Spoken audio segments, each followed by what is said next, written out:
Hi everyone, we are here today looking at how to find x and y intercepts from a graph. So we've already kind of looked at how to identify where the intercepts are.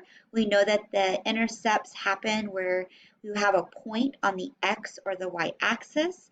And so now what we're going to do is we're going to determine what those x and y intercepts are as points.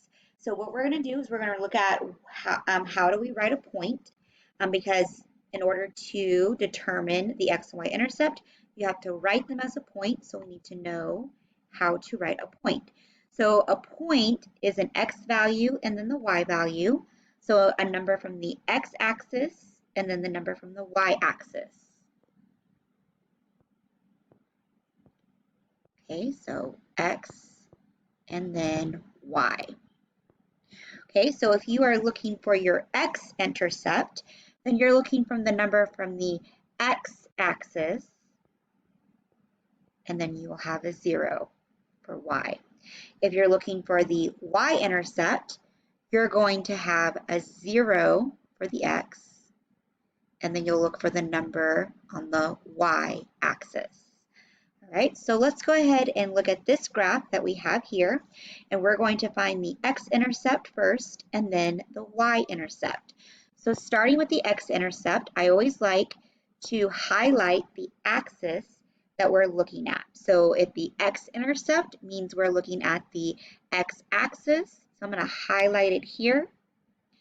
And then I want to find where is my graph hitting the x-axis.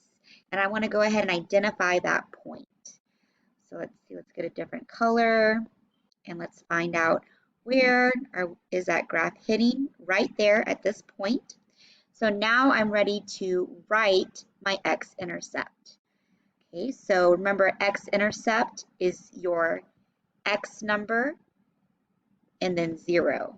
Okay, so I'm going to look at my x-axis. So it starts at 0, 1, 2. So that means that my x-intercept is going to be 2, 0. That's my x-intercept.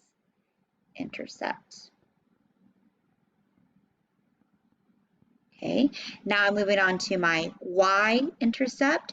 So y-intercept means that we're going to be looking at the y-axis. So y-axis runs up and down, it's vertical.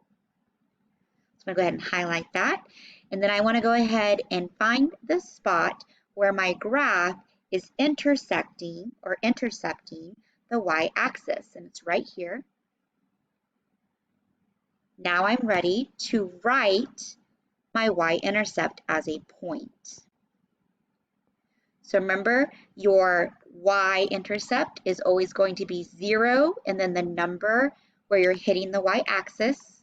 So it's going to be 0, and then I need to find my number. So looking at my y-axis, remember we started the origin at 0 and we went up 1.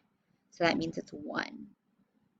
So my y-intercept is going to be 0, 1.